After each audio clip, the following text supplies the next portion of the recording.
la clase del día lunes habíamos visto este tema que está relacionado con las normas de origen y habíamos visto que de alguna manera también se utiliza para una serie de políticas que están relacionadas con discriminar las medidas que se van a aplicar.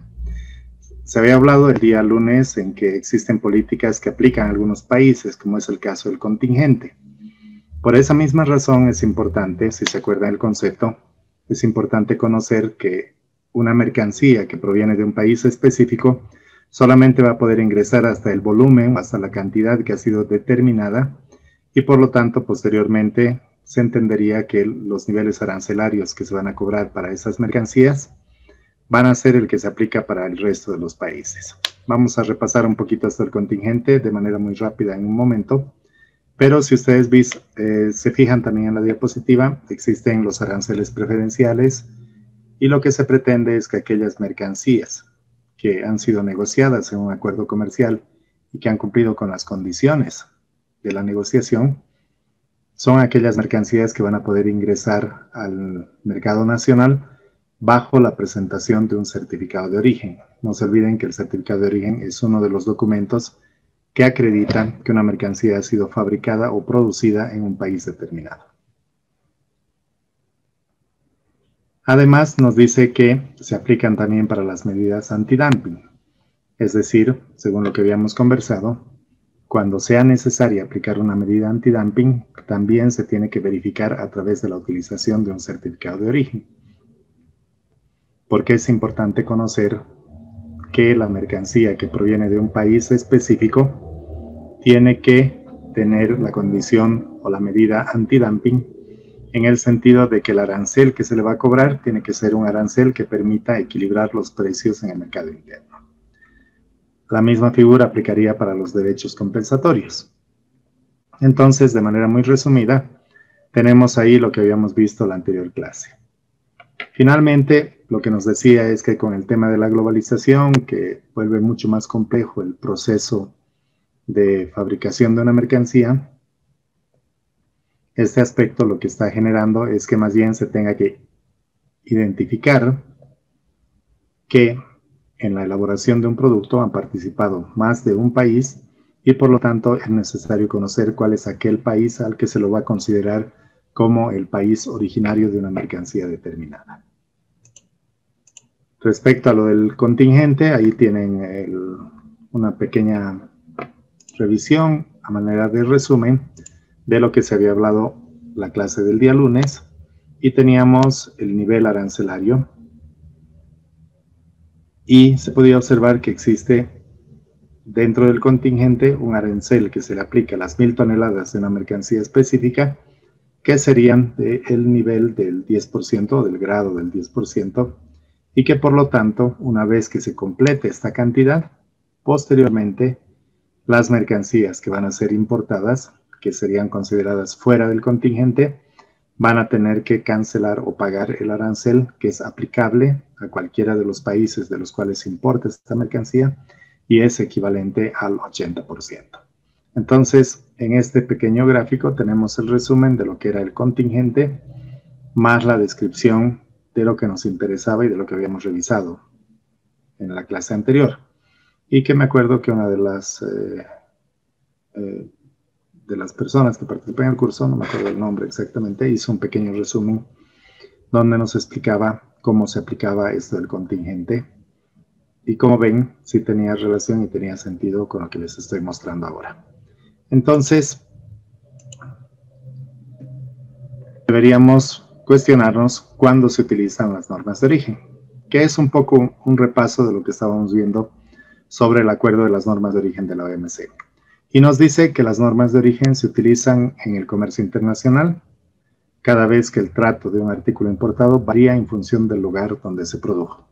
Es decir, que el acuerdo comercial que se establezca con otro país no va a ser el mismo ni va a ser idéntico en las condiciones que se haya negociado con un tercer país.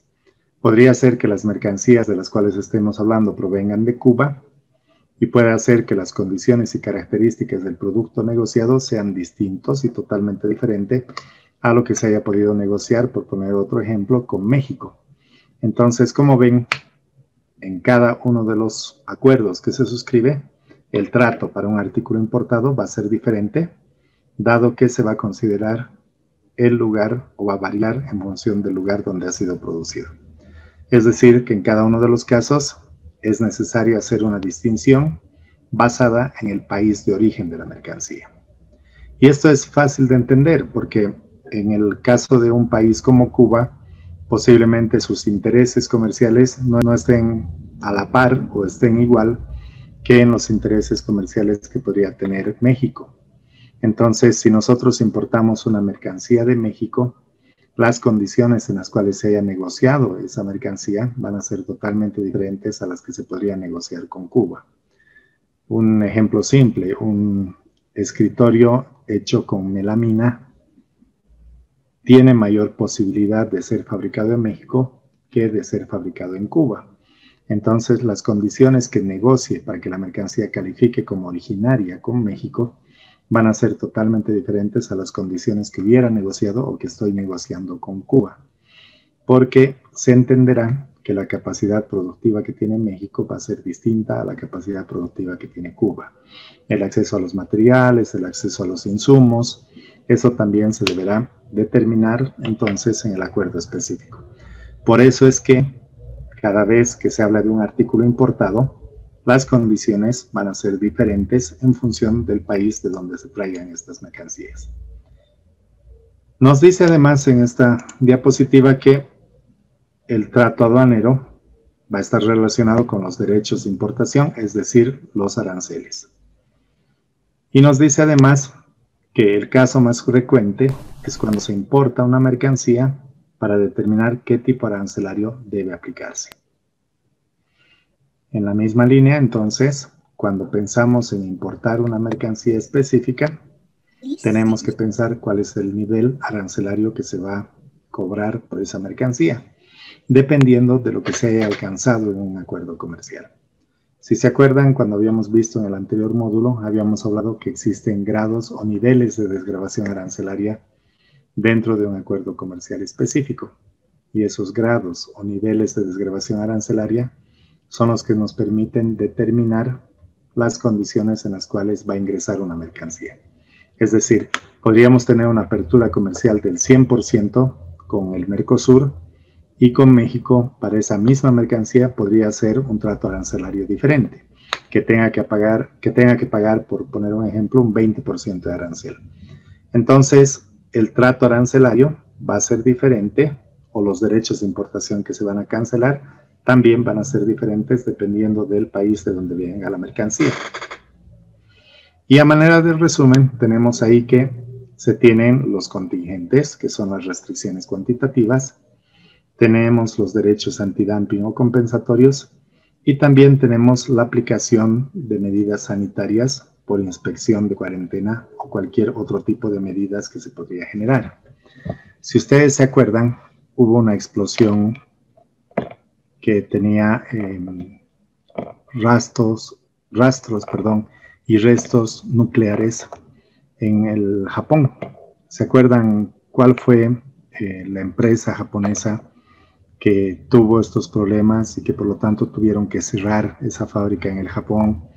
Muchas personas murieron por el tema de la radiación y por los problemas radioactivos que se tenían. Inclusive los alimentos que se producían cerca de esa zona no podían ser comercializados y por lo tanto se tenían que establecer controles. ¿Alguien se acuerda cuál era el lugar donde hubo esa explosión?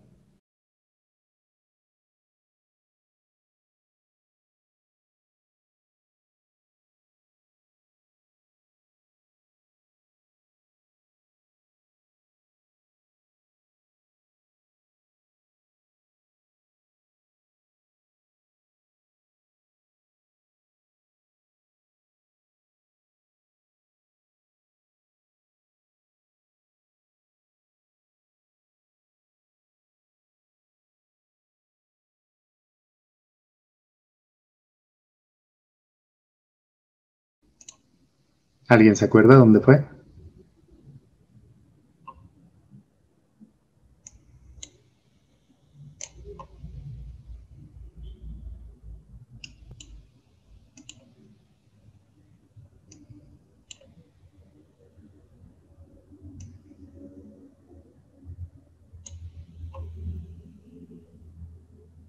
Hiroshima, Lisa. ¿De eso estamos hablando? Fukushima era el lugar donde hubo una explosión radioactiva. Y esta explosión radioactiva lo que generó es que en las ciudades o en las poblaciones que eran poblaciones dedicadas a la pesca, obviamente todos los peces habían tenido una contaminación radioactiva y por lo tanto no se podían consumir. Entonces, en el caso de nuestro país, se sacó una alerta sanitaria en el que se exigía que toda la producción de peces o que pudieran ser derivados de peces que estaban proviniendo del Japón tuvieran que venir con el certificado de origen. Ahora, ¿por qué razón se estaba exigiendo que presenten el certificado de origen? ¿Qué creen?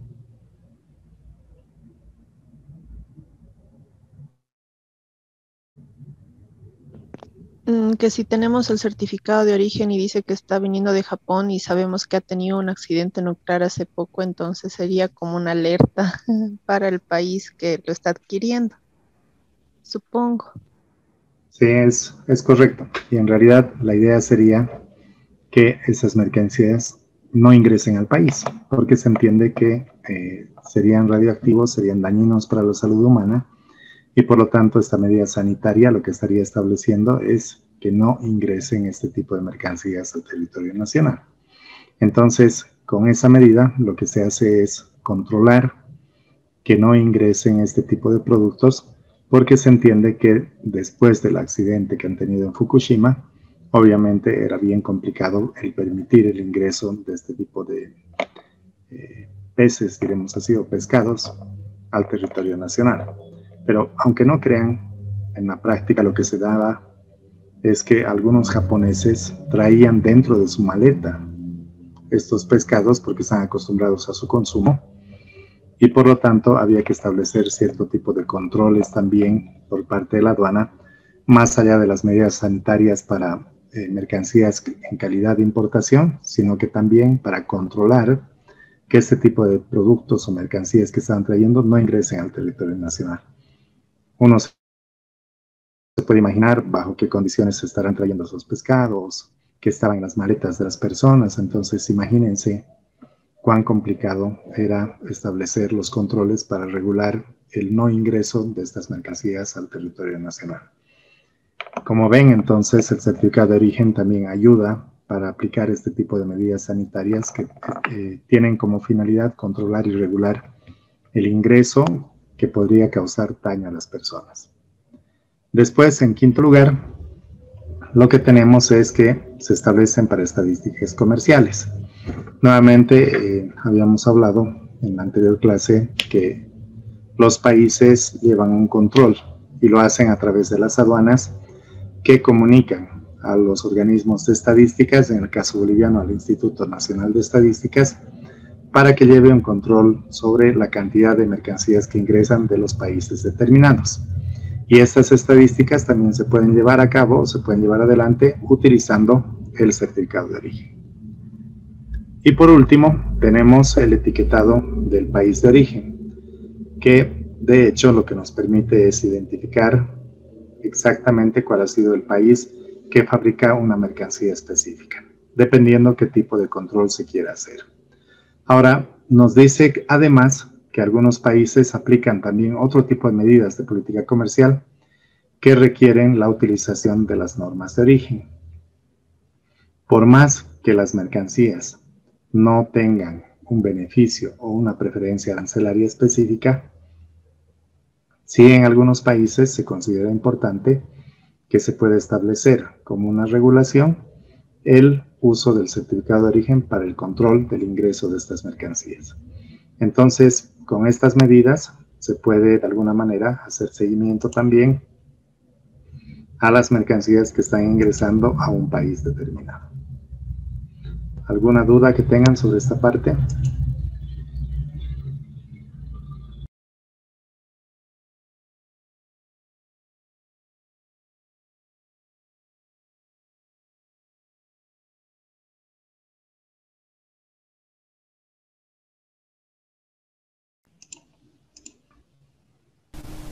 No, licenciado, ninguna duda. Muchas gracias. Entonces, si no hay duda, podemos seguir. Como ven, dentro de los objetivos que tienen las reglas de origen,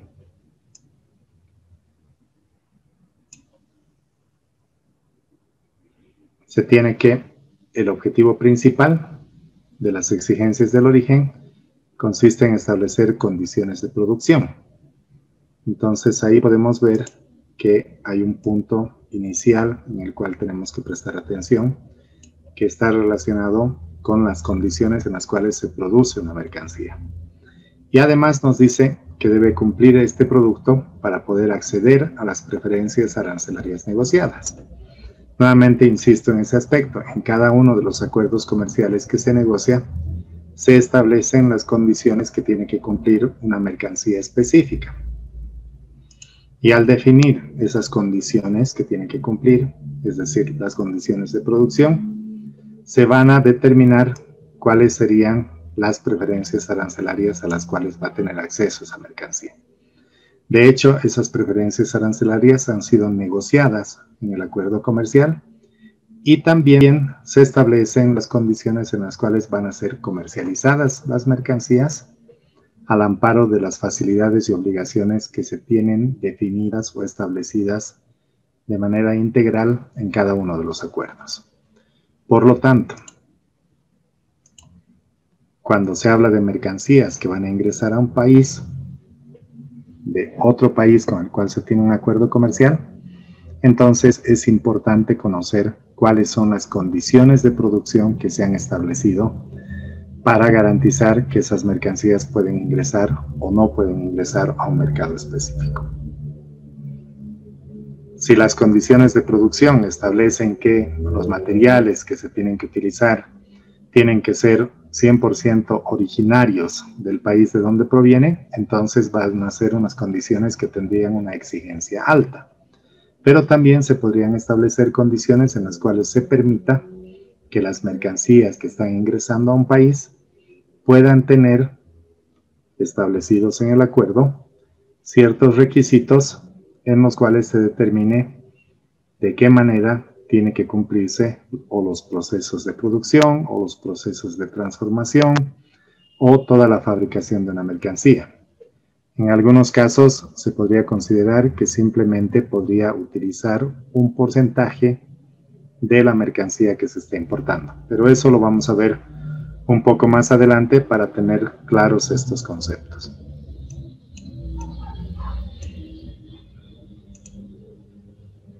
Entonces nos dice que para que un producto alcance la condición de originario, debe satisfacer exigencias. Y las exigencias han sido establecidas de diferente manera en cada uno de los acuerdos. No va a ser lo mismo, insisto en ese aspecto, en pensar que en un acuerdo comercial con Brasil se tengan las mismas exigencias o condiciones que en un acuerdo comercial establecido con un país andino, digamos Ecuador. Como ven, las características y las condiciones de producción que tiene cada uno de estos países también difiere de uno al otro y por lo tanto las exigencias en cada uno de los casos van a ser distintos. Además nos dice que, sin embargo, estas distintas exigencias que existen en el acuerdo que se van a establecer tienen algo en común. Es decir, que por medio de ellas todos los acuerdos buscan garantizar dos aspectos importantes. Primero de ellos, que los productos que acceden a los beneficios no sean provenientes ni elaborados totalmente en país o países que no sean miembros del acuerdo. Habíamos hablado un poco, cuando comentábamos del tema de la triangulación, de que se busca que las mercancías que ingresan de un país con el cual se tiene acuerdo sean aquellas mercancías que efectivamente han sido negociadas en el marco del acuerdo. Y que por lo tanto, esas son las mercancías que van a acceder a las preferencias arancelarias. Y nos dice además que esas mercancías no deberían ser provenientes ni elaboradas totalmente en países o en algún país que no es miembro del acuerdo comercial. Ahora, se dan circunstancias ajenas a la voluntad del control y ajenas a la voluntad de las autoridades que ejercen este tipo de control. Por poner un ejemplo, cuando Bolivia estaba empezando a fabricar los cierres para chamarras, que eran cierres metálicos y cierres de plástico, se habló con las autoridades competentes para poder exportar estos cierres al Brasil. Entonces se entendía que a través de un certificado de origen se iba a garantizar la producción de esa mercancía. Se cumplieron con todos los requisitos y formalidades en Bolivia y se empezó a exportar al Brasil. En el Brasil, obviamente empezaron a recibir estos cierres y cuando realizaron una verificación y un control, se dieron cuenta de que no todos los cierres que se exportaban desde Bolivia eran cierres bolivianos, sino que más bien por el contrario lo que habían empezado a hacer era mezclarlos con cierres brasileros y con cierres chinos. Entonces, imagínense lo que se estaba haciendo. Se estaba vendiendo al Brasil cierres que se consideraban de origen boliviano, pero que en algunos casos o en unas partes de la cantidad que se exportaba eran cierres chinos y por lo tanto se estaban beneficiando de la preferencia arancelaria con el Brasil. Entonces lo que se hizo fue traer productos desde la China, mezclarlos con los cierres bolivianos y después exportar como si toda la mercadería fuera boliviana. Entonces lo que se tenía era una competencia desleal. Pero está bien, cuando las autoridades hicieron el control y la verificación, determinaron que esos cierres ya no podían seguir siendo exportados hacia el Brasil y por lo tanto se le establecieron primero sanciones para la empresa que estaba realizando esta práctica desleal y después una suspensión para que no pudiera continuar exportando hacia el Brasil. Como ven, entonces, hay también figuras en las cuales los actores que participan en el comercio involucran o se involucran en actividades desleales, por lo tanto es necesario tener la posibilidad y las medidas necesarias para establecer un control mucho más importante. En el inciso B nos dice también que debe existir una contribución en la elaboración del bien en países miembros del acuerdo. Cuando se habla de una contribución en la producción, lo que se tiene es que para fabricar una mercancía determinada, cualquiera sea esta, pongámosle que la mercancía podría ser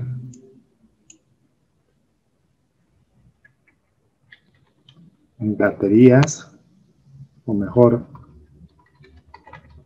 transformadores, porque es un tema que se está discutiendo.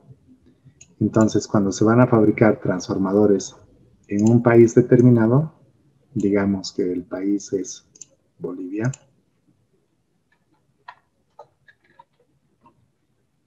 y estos transformadores que se van a fabricar están amparados en un acuerdo comercial cuya finalidad es después exportar hacia un país específico. Digamos que ese país específico es, como en el ejemplo que estábamos hablando,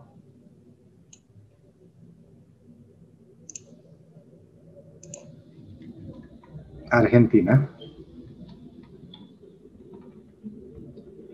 y que por lo tanto se espera que en el marco del acuerdo estos transformadores que están siendo fabricados en Bolivia puedan ingresar al mercado argentino con una desgravación arancelaria del 100%.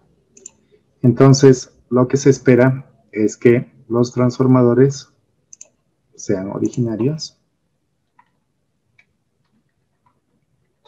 para lo cual tendrá que cumplir con exigencias del acuerdo,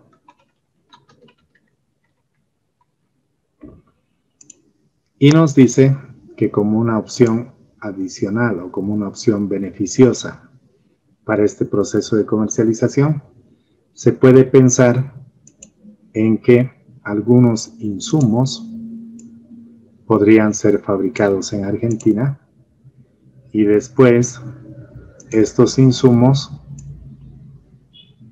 formen parte de los transformadores que va a producir Bolivia.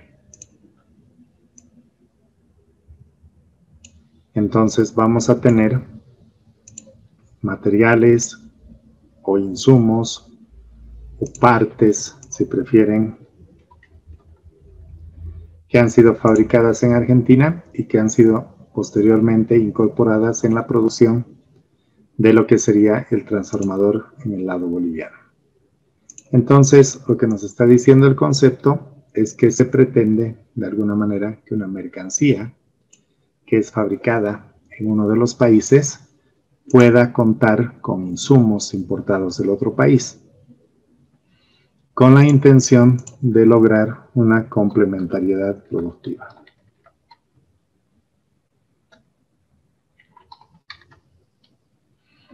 Entonces, la complementariedad productiva lo que pretende de alguna manera es que en los procesos productivos o en las cadenas de valor se pueda pensar que los insumos que se vayan utilizando vayan permitiendo lograr la producción de un bien final que después va a ser comercializado hacia el otro mercado. Entonces, todas estas partes o insumos que se utilizan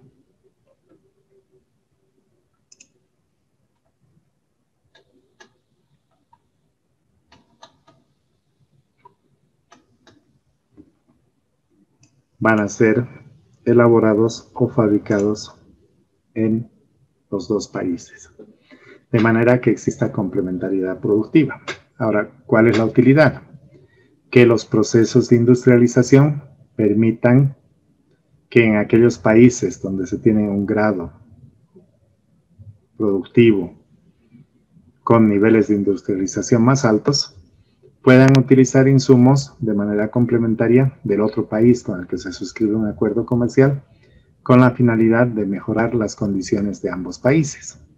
Porque fíjense ustedes, cuando fabrique estos transformadores, voy a generar empleo en Bolivia, pero también voy a permitir que aquellas partes que no se pueden fabricar en el territorio nacional, las pueda traer de mi socio comercial y al final pueda completar la producción de una mercancía específica y con eso garantizar que dentro de lo que es la cadena del valor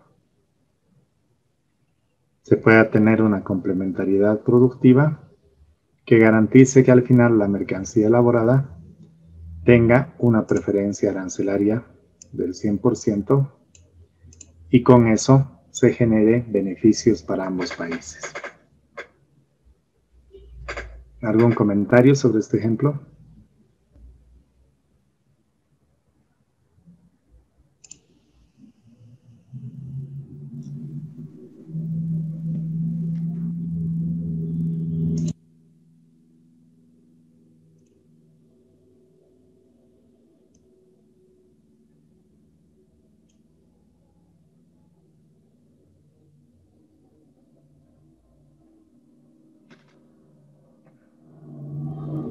¿Se entiende lo que les he explicado? Licenciado, ¿puede volver a explicar la de la complementariedad productiva? No he entendido mucho. Por favor. Claro que sí, Adriana. Lo que pasa es que cuando hablamos de cadenas de valor, se entiende que en el proceso productivo de cualquier mercancía tenemos la fabricación de algunas partes, como por ejemplo los transistores, las baterías o algunas otros insumos que se requieren para su fabricación. Pero no siempre el país tiene la condición de obtener o de producir todas estas mercancías. Puede darse el caso que haya alguna mercancía en la cual no se tiene una capacidad de producirlo. Entonces, ¿qué hacemos si no podemos producir esa mercancía o ese insumo específico?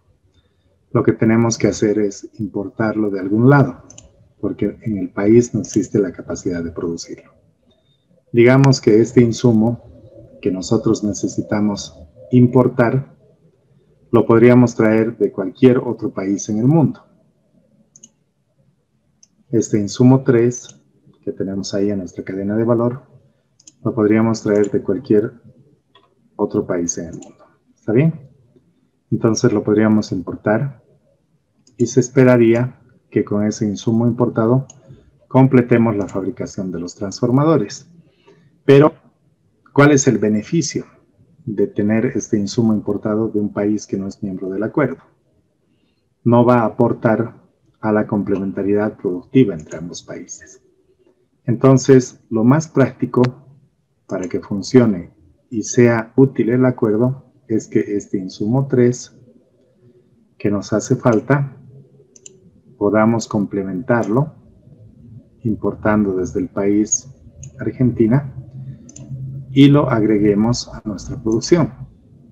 Ya no tendríamos que traer de un país que no es miembro del acuerdo, ya no tendríamos que pagar aranceles como importadores que nos resultarían elevados, sino que más bien estaríamos trayendo de nuestro socio comercial esos insumos que necesitamos para completar la producción de nuestro transformador.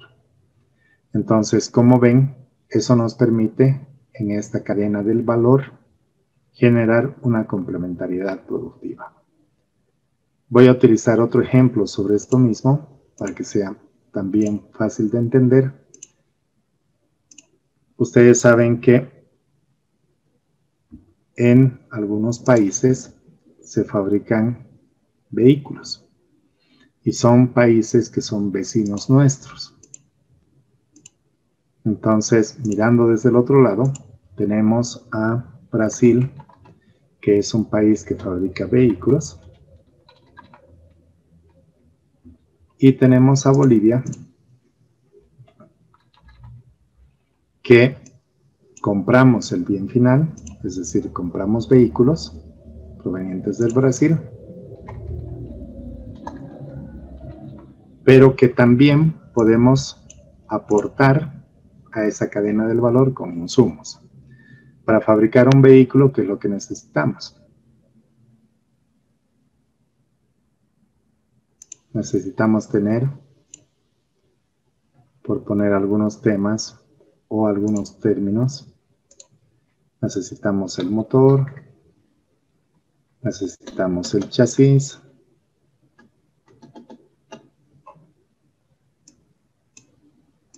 necesitamos otros accesorios u otras partes que son necesarias, y también necesitamos algo que fabrica Bolivia.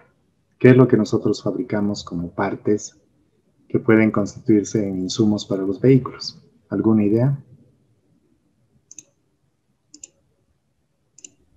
¿Puedo volver a repetir la pregunta, Lice? Por favor, no escuché bien. Sí, Yamil.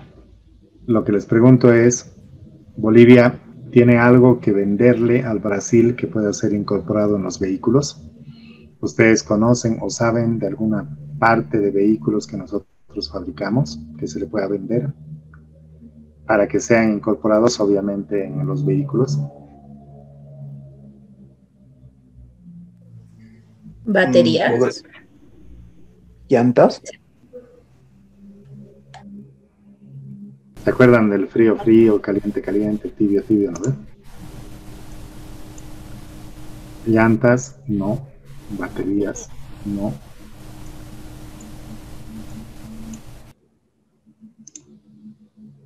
¿Alguna otra idea? ¿Creen ustedes que fabricamos llantas en Bolivia?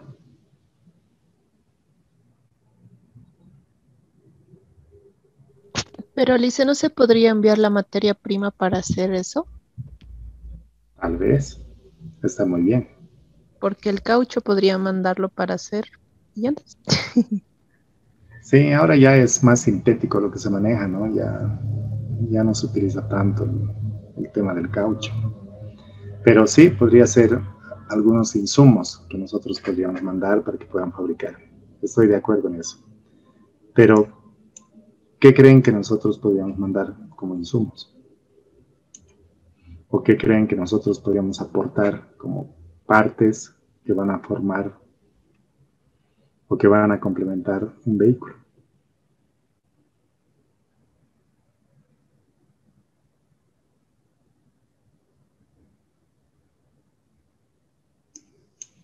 ¿Alguna idea? La verdad, no tengo idea, Lice. Perfecto, Yamil, muchas gracias.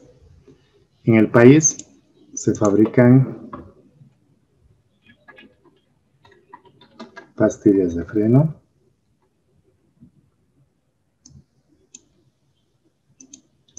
y se fabrican los discos de embrague. Entonces, tanto las pastillas de freno como los discos de embrague son aquellos que se incorporan en la producción de los vehículos. Por eso es que hay una complementariedad productiva. En la medida en que el Brasil fabrique una mayor cantidad de vehículos, se entiende que va a comprar una mayor cantidad de insumos desde Bolivia, es decir, discos y pastillas de freno que los van a incorporar en sus vehículos. Y esa ya genera una complementariedad productiva, porque si nosotros pensamos en establecer una industria en Bolivia con la intención de que los vehículos se fabriquen en el país, realmente no podríamos ser competitivos, porque sabemos que tanto Brasil como Argentina, que son vecinos, ya fabrican vehículos y son vehículos que tienen marca, como son el caso de Ford o Renault o Volkswagen, que son vehículos que ya se están comercializando. Entonces, lo que se tiene en estas condiciones es que es mejor que nosotros nos vayamos a unir o vayamos a complementarnos en esa cadena del valor, pensando en que nuestras pastillas de freno y los discos de embrague que se fabrican en Bolivia vayan a formar parte de los vehículos que se fabrican en el Brasil. Y que el Brasil no piense en importar esas partes que son pastillas de freno, discos de embrague, de cualquier otro país que no forma parte del acuerdo. Entonces, para Bolivia es beneficioso porque nosotros le vamos a vender nuestras pastillas de freno con un 100% de desgravación arancelaria, sin el pago de aranceles. Y cuando ellos fabriquen sus vehículos, van a incorporar nuestros materiales en esos vehículos y después, cuando nos comercialicen los mismos vehículos hacia Bolivia, van a ingresar a nuestro territorio con esas mercancías con el 100% de desgravación arancelaria. Por eso es que van a tener también una liberalización arancelaria en la comercialización de sus vehículos. Como ven, para Bolivia es un beneficio porque le estamos dando insumos para la producción del vehículo y no estamos pensando en establecer una industria para poder fabricar vehículos en el país y posiblemente no sean realmente competitivos con los vehículos que se fabrican ya en el Brasil o en Argentina. ¿Ahora sí se entiende el ejemplo? Sí, Lice, gracias. Sí, ahora sí se entiende. Gracias. Perfecto, con mucho gusto. Está fácil, ¿no ve? Este tema.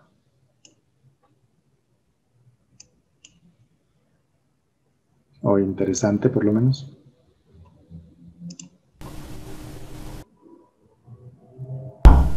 Sí, en realidad es interesante porque ocurren, ¿no?, ciertos casos que se dan con temas sobre, en realidad surgen al momento de fabricar productos, al momento de exportar, de importar, siempre surgen algunas dudas, algunas consultas que se dan en la vida diaria, ¿no? Sí, muchas gracias, Lisette. Es cierto. Si uno tuviera posibilidad de conocer este tipo de condiciones y situaciones, no se tendría que poner a pensar en niveles de industrialización grandes, sino más bien en aprovechar los acuerdos comerciales y aprovecharlos de manera complementaria, que es lo más importante.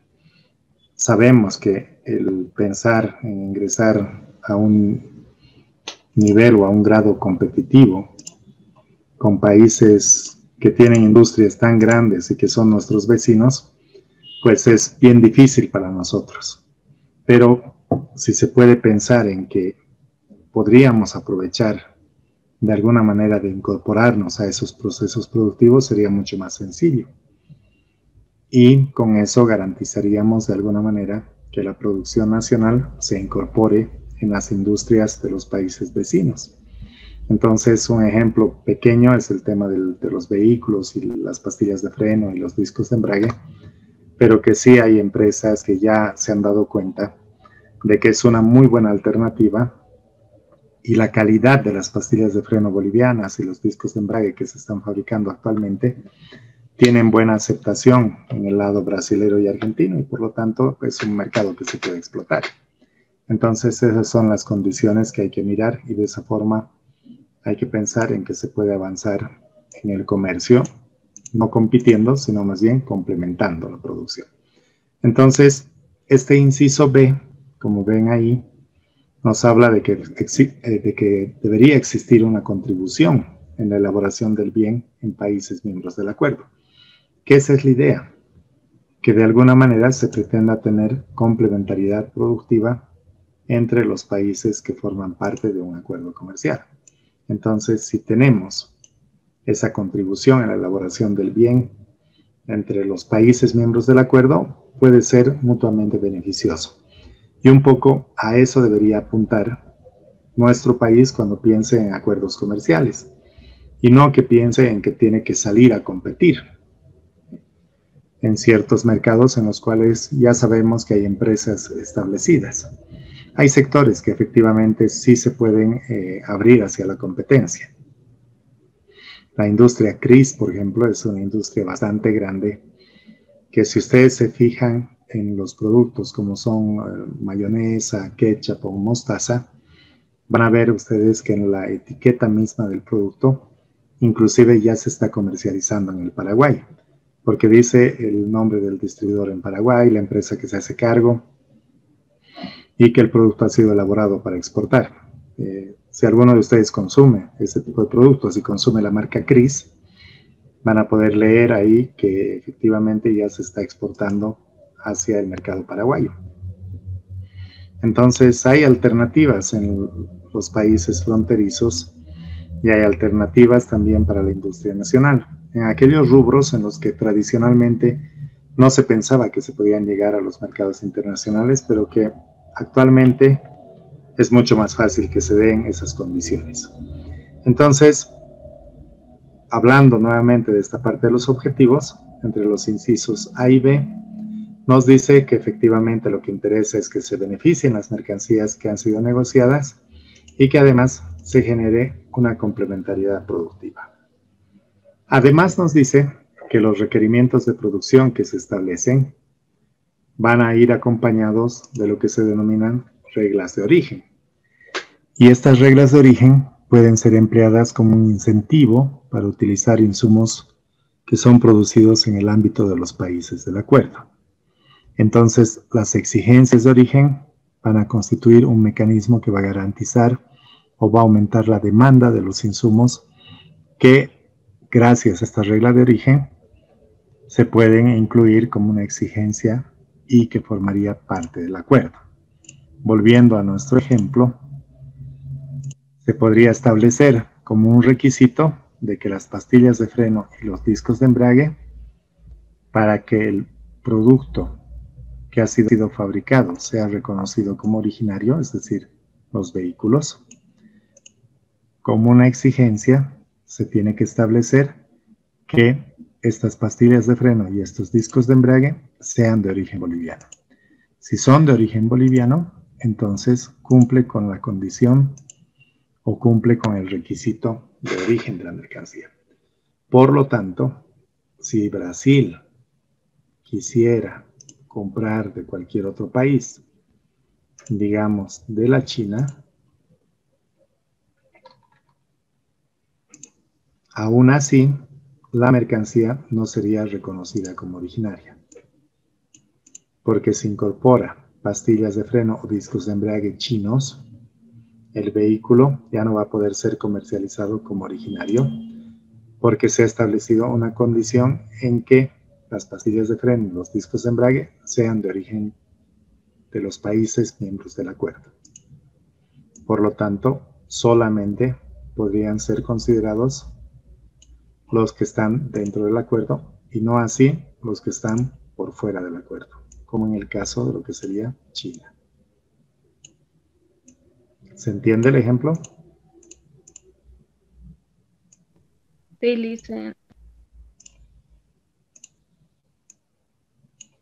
Entonces, como ven, lo que nos dice es que se puede lograr una complementariedad productiva y además se puede establecer una condición de producción. Y esa condición de producción que ha sido establecida, lo que determina es que los insumos sí o sí tienen que ser originarios de un país miembro del acuerdo. Entonces, lo que nos está diciendo es que se genera un incentivo adicional para que esos insumos sean 100% de los países miembros del acuerdo y no así de miembros por fuera del acuerdo. Entonces, ¿qué va a generar esto?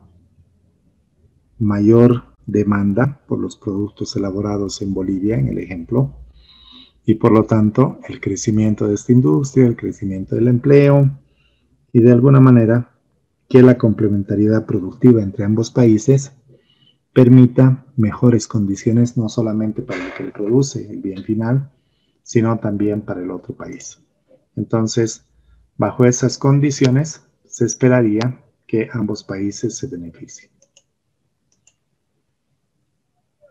Nos dice además que un objetivo que no es deseado dentro de lo que se establece en el régimen de origen es que se limite la aplicación efectiva de las preferencias otorgadas, estableciendo exigencias que no se pueden cumplir por los productores de los países socios del acuerdo.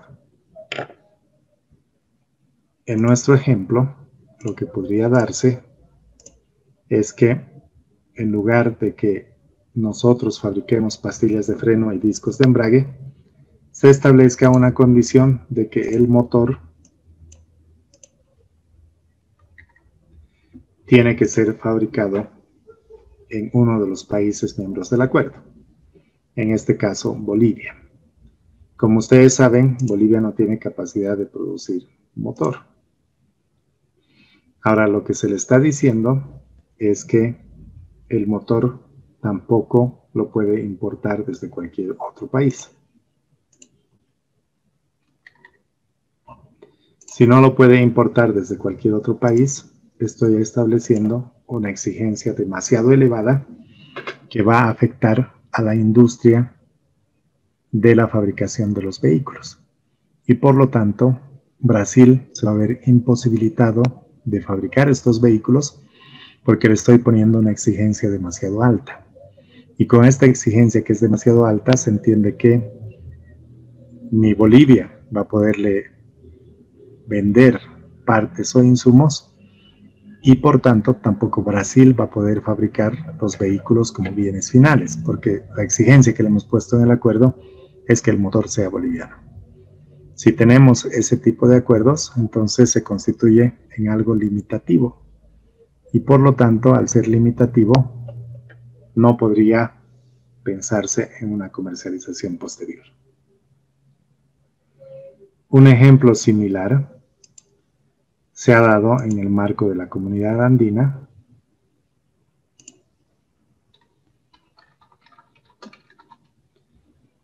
donde se tiene un país que es Colombia, el otro país que es Bolivia y el tercer país que participa en esto, que es Perú.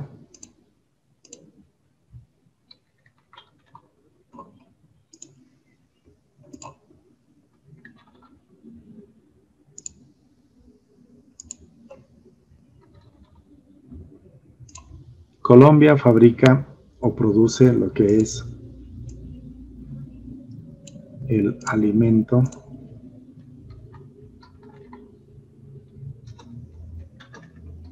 para animales.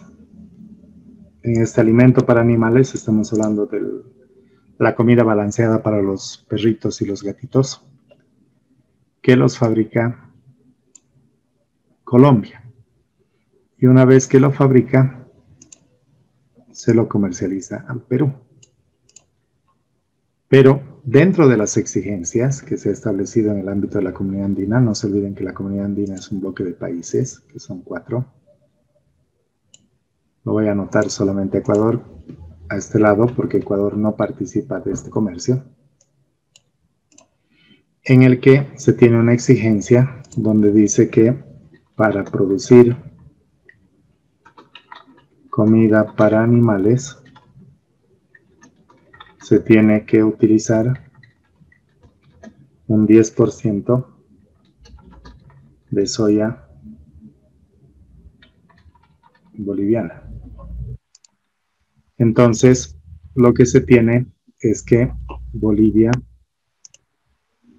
cumpliendo con eso, se tendría que vender como parte de los insumos a Colombia esta soya.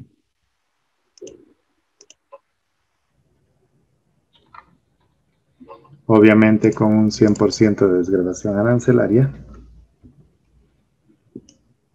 para que Colombia produzca el alimento para animales. Pero, ¿qué creen? Para producir el alimento para animales, Colombia no utiliza soya. En el alimento para los animalitos que se produce en Colombia, perritos, gatitos, no se utiliza soya. Por lo tanto, se le ha puesto una exigencia demasiado alta a Colombia, porque se le dice que sí o sí tiene que utilizar soya para producir este alimento para los animales, y sí o sí tiene que ser soya boliviana. ¿Qué harían en ese caso, o qué condiciones creen ustedes que se debería revisar en el acuerdo comercial para garantizar que Colombia pueda seguir produciendo el alimento para los animales y que Bolivia pueda seguir comercializando soya? Y obviamente el destinatario final, que en este ejemplo es Perú, también tendría 100% de liberalización si la producción utiliza Colombia, si en la producción utiliza soya. Si no utiliza soya, entonces para poder ingresar al Perú tiene que pagar el arancel. ¿Qué dicen? ¿Cómo podrían ustedes encontrar una solución? ¿O cuál sería la solución para este tipo de problema? Primero, ¿se entiende la situación y se entiende el caso?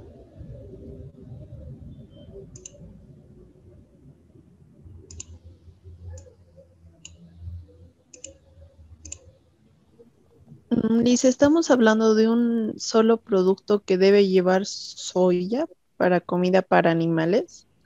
Sí, que es alimento para animales, y la exigencia que se le ha puesto en el ámbito de la Comunidad Andina es que tiene que utilizar soya. Pero en la práctica, Colombia ha demostrado que no necesita producir soya, porque la soya es más bien dañina para los animales y lo que hace es inflarles el estómago. Entonces, si es dañino, no pueden incluir como parte del alimento si quieren vender un producto de calidad.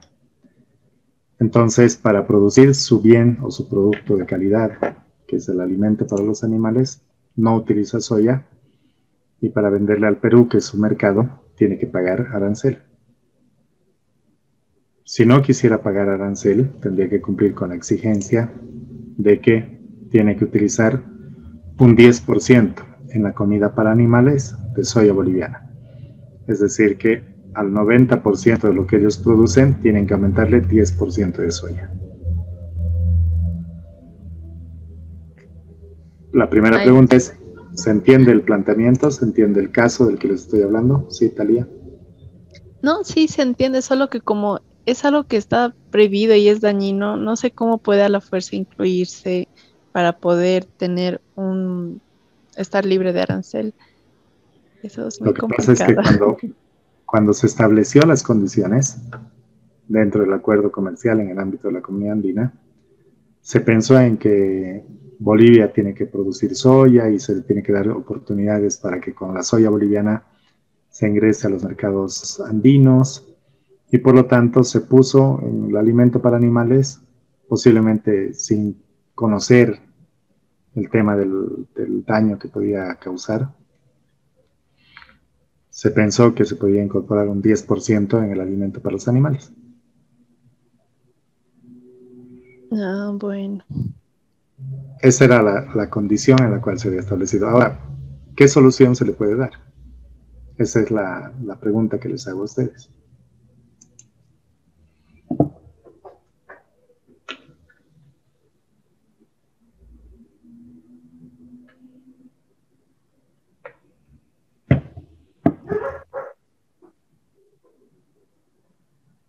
¿No sería mejor cambiar en las condiciones otro alimento que esté apto para los animales, que también provenga de Bolivia?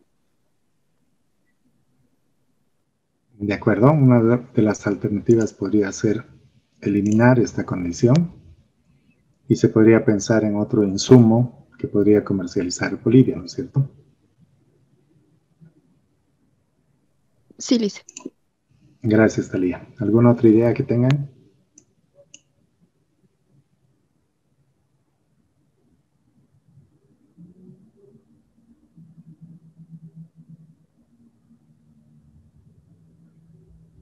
¿A alguien se le ocurre algo más?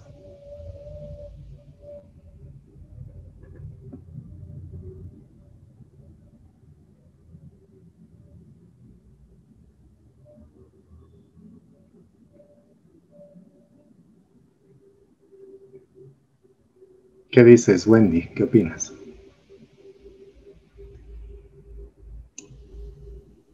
Em, Igual de la misma forma que Talía, pero también otro tal vez, no sé, buscar otro tipo de productos que se pueda elaborar a base de soya en Colombia. Así, digamos, o sea, seguimos comprando bueno, Colombia sigue comprando la soya y puede, o sea, goza todavía de esas oportunidades que le da la comunidad andina, digamos, de poder exportar a Perú con el arancel bajo. O sea, eso, digamos, buscar otros productos que se pueda emplear la soya, digamos, para que no sea dañino en Colombia. Muchas gracias, Wendy. Y gracias, sí, tiene sentido lo que ustedes dicen. De hecho, el mercado de la soya tiene su oportunidad tanto en Colombia como en Ecuador y también en el Perú, porque es uno de los productos que Bolivia le exporta a estos países. Pero el tema es, si lo miramos por el lado del alimento para los animales, ¿qué condiciones podemos tener para esa producción de la soya? Les voy a mostrar en este momento unos datos estadísticos, permítanme un momento que los busque, donde se puede ver los volúmenes de comercialización que se tienen en el caso particular de la soya.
Gracias por la paciencia.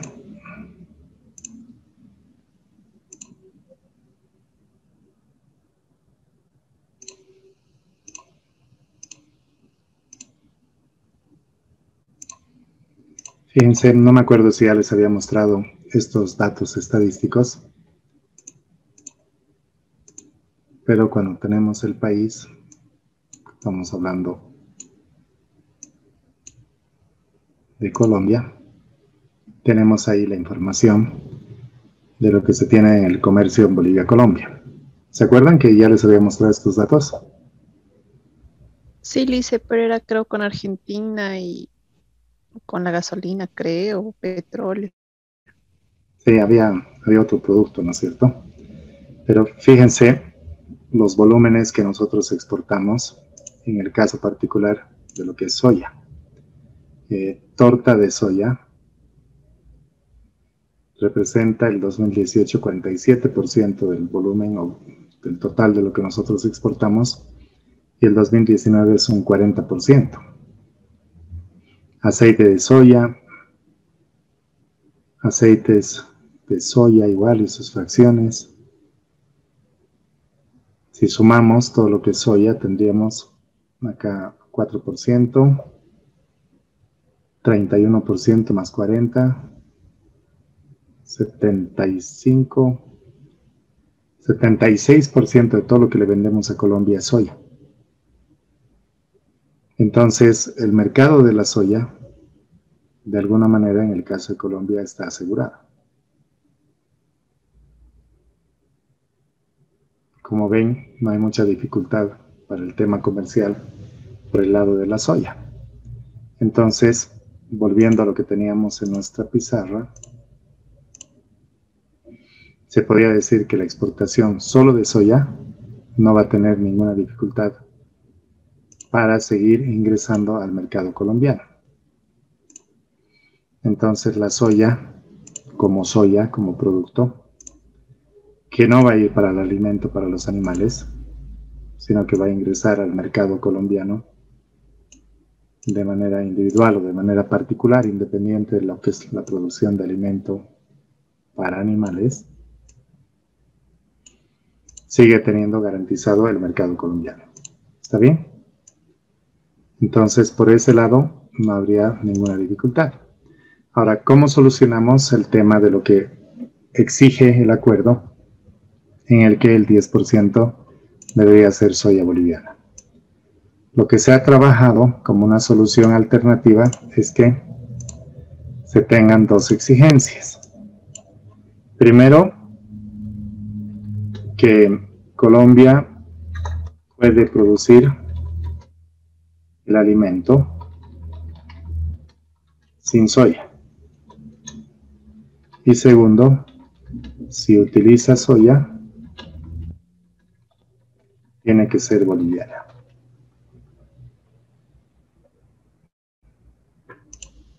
Esas han sido las alternativas a la exigencia inicial para que se pueda comercializar el alimento para animales sin el pago de aranceles. Entonces, si Colombia produce el alimento sin utilizar soya, puede venderle al Perú y se beneficia del 100% de la desgravación arancelaria. Si en la fabricación de este alimento para animales Colombia quiere utilizar soya, entonces la soya tiene que ser boliviana. ¿Les parece que esta podría ser una solución o una alternativa al problema que existía anteriormente?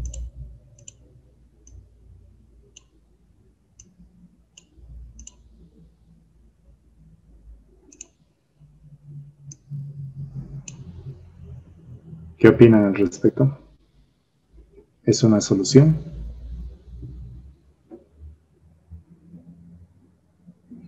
¿Alguna idea?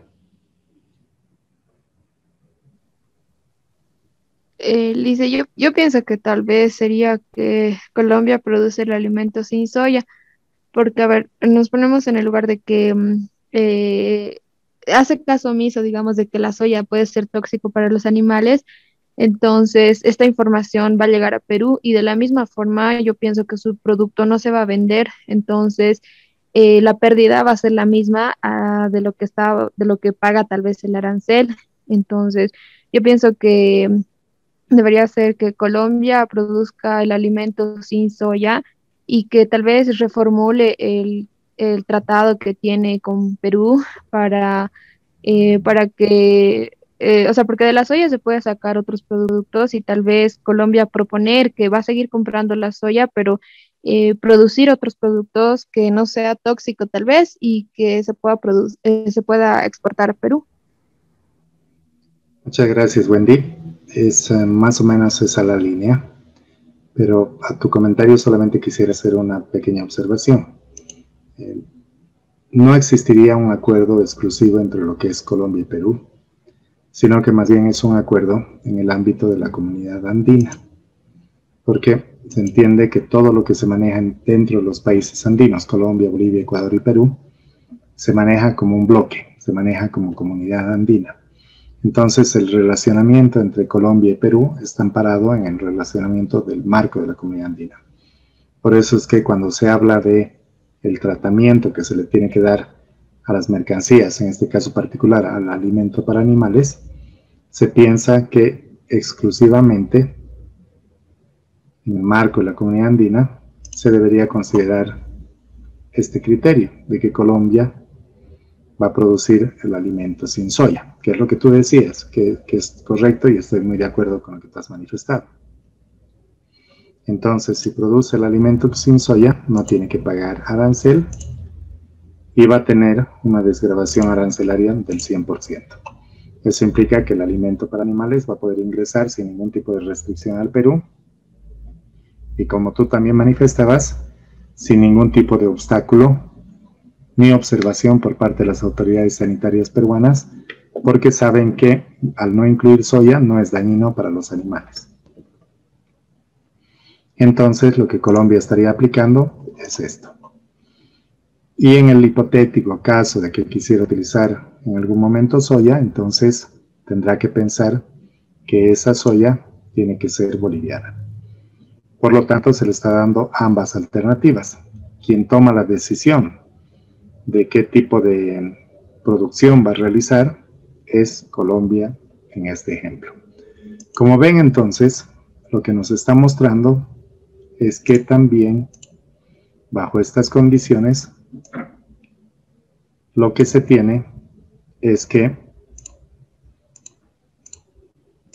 lo que se ha establecido en el marco del acuerdo permite también que el régimen de origen no se constituya en un obstáculo, sino que más bien las exigencias que se establecen en el acuerdo no sean exigencias que van a ir a perjudicar la complementariedad productiva.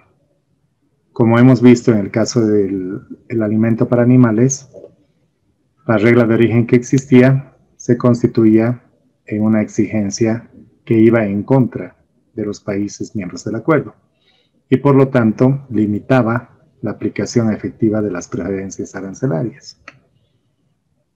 Entonces, de manera indirecta, este tipo de requisitos o este tipo de exigencias anulan las concesiones que se habían negociado en el ámbito del acuerdo y por lo tanto la desgravación arancelaria en el mismo acuerdo era una desgravación arancelaria no favorable y que no iba en beneficio de los países que formaban parte del acuerdo o que forman parte del acuerdo. Entonces, este objetivo no deseado se ha demostrado que en la práctica generaba problemas para los países, pero que se podía encontrar una solución pensando también en que se podía tener un beneficio para los países que firmaron el acuerdo comercial, en este caso particular, el de la comunidad andina. Entonces, lo que tenemos, a manera de resumen, es que los objetivos de las reglas de origen, primero, es definir las exigencias de cada producto que ha sido negociado en el marco del acuerdo para que el bien sea considerado como originario. Una consecuencia favorable, o lo que se pretende establecer, es que se promueva el desarrollo de sectores productivos de las partes del acuerdo. el ejemplo claro de lo que teníamos en las pastillas de freno y la complementariedad productiva entre Bolivia y Brasil. Y un resultado no deseado, como lo que estábamos viendo, es que se limita el alcance de ciertas concesiones arancelarias. Es decir, que se generen obstáculos donde no existían, simplemente porque se han establecido exigencias demasiado altas o demasiado fuertes que perjudican a los países que forman parte del acuerdo. Entonces, como ven, dentro de lo que se constituyen los regímenes de origen, se establecen condiciones y procedimientos que en conjunto van a regular la aplicación y el acceso de las mercancías a los beneficios que han sido establecidos en el capítulo específico dentro de un acuerdo comercial relacionado con el régimen de origen. De hecho, las disposiciones que se manejan en materia de origen no son independientes y además se interrelacionan tanto con el contenido como en el impacto dentro del acuerdo comercial. Por eso es que es importante, dentro de un acuerdo comercial, delimitar y conocer cuáles son los procedimientos en los cuales se va a tomar en cuenta las desgravaciones arancelarias, cuáles son las condiciones de producción, que es lo que hemos visto, qué tipo de exigencias se van a tener, qué tipo de insumos se pueden utilizar o no, y por último se van a aplicar los beneficios para que las mercancías puedan acceder al otro país en las condiciones o en el marco de lo que ha estado establecido o de lo que está establecido en el acuerdo comercial. Por lo tanto, con esto nos muestra de alguna manera que es importante que las reglas de origen, a través del capítulo del régimen de origen, delimiten y establezcan las condiciones que se requieren y que se necesitan dentro del acuerdo comercial para que sea viable y sea beneficioso para los países que forman parte. ¿Hasta acá alguna consulta?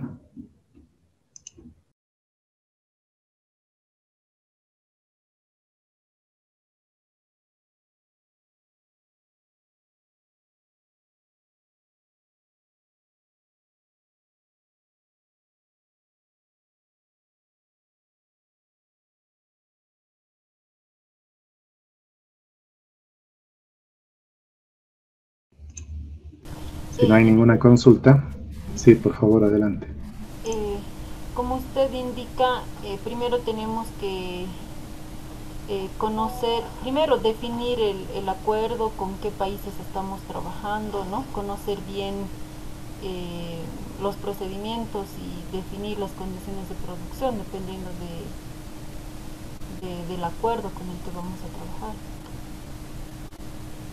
Sí, es muy cierto. De hecho, cuando piensas en comercio internacional, cuando piensas en que un acuerdo comercial puede otorgarte beneficios o ventajas para un sector productivo específico, primero tienes que delimitar y definir las políticas internas, porque se supone que la política interna te va a definir cuál es el sector productivo al cual quieres darle los incentivos necesarios para que incrementen sus volúmenes de producción. Una vez que defines política interna, tienes que pensar en la política externa. Si has decidido producir palmito, por poner un ejemplo, en Bolivia, incentivando al sector, dándole mejores condiciones para su industrialización, en algún momento tienes que garantizarle un mercado. Para garantizarle un mercado tienes que pensar en un acuerdo comercial. Entonces, en el acuerdo comercial tienes que establecer las mejores condiciones para que el palmito pueda ingresar al mercado internacional. Se entenderá en ese caso que si quieres exportar palmito, entonces en tu acuerdo comercial lo primero que tienes que negociar es una desgravación arancelaria del 100% para el palmito. Si es de aplicación inmediata, mejor, una vez que se implemente el acuerdo. Y segundo, lo que tendrías que pensar es que ese palmito tiene que producirse bajo ciertas condiciones que no pongan una traba a la producción.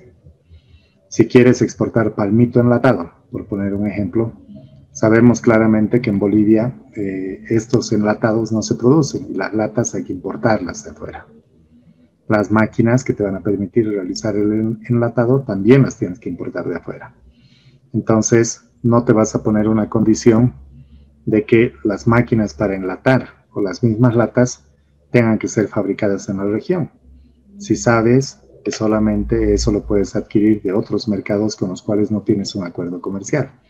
Entonces, también hay que tener cuidado cuando se establezcan esas exigencias y esas condiciones en el momento que se piense suscribir un acuerdo comercial o se busque profundizar ya un acuerdo comercial suscrito en el cual se quiera dar una preferencia arancelaria al palmito, en este ejemplo muy particular. Entonces, esas son las condiciones que tienen que desarrollarse y tienen que trabajarse para que en el momento que se piense en exportar este tipo de mercancías, sí le garantices la posibilidad de encontrar mercados que reconozcan los procesos productivos que has utilizado. ¿Se entiende esa parte? Sí, licenciado. Muchas gracias, Lisbeth. ¿No? Todo muy relacionado y tiene que ser bien pensado, ¿no? En cuanto al proceso productivo, los beneficios del acuerdo y todo, ¿no? Sí, de hecho, todo tiene que estar íntimamente relacionado y tiene que estar debidamente definido. Cuando ustedes vean los acuerdos comerciales que ha firmado Bolivia, se van a dar cuenta de que lamentablemente en esos acuerdos no se ha trabajado con el análisis que estamos mencionando en esta clase y que no es tampoco un análisis científico, sino que más bien es un análisis lógico del que estamos hablando. Un ejemplo claro, el primer acuerdo comercial que firmó Bolivia fue con México. Y con México, cuando se negoció el acuerdo, lo que se recibió fue una propuesta por parte de México. Yo siempre hablo de manera irónica en el sentido de que en ese momento de la negociación, y se los voy a contar un poquito más a detalle en la siguiente clase, los bolivianos no estábamos preparados para una negociación así, ni siquiera en las condiciones, ni en el equipo técnico, ni nada. Y lo que hizo México fue presentar una propuesta en la que dijo: México tiene este libro que negocia en sus acuerdos comerciales. Si quieren lo adecuamos y suscribimos un acuerdo con Bolivia. Es obvia la respuesta que recibieron por parte de los bolivianos, que les dijeron que sí, querían ese acuerdo en esas condiciones.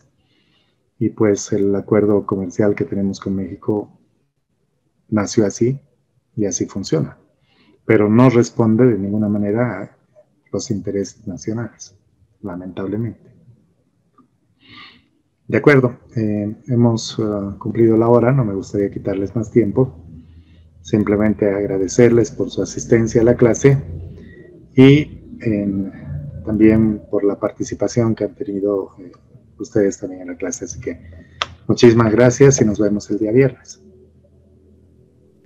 Gracias. Hasta el viernes. Hasta luego, licenciado. Buenas noches, hasta el viernes. Licenciado. Hasta luego, Lice. Hasta luego, Wendy. Hasta luego, Maday. Chao, Talía. Hasta luego, licenciado. Buenas noches. Buenas noches.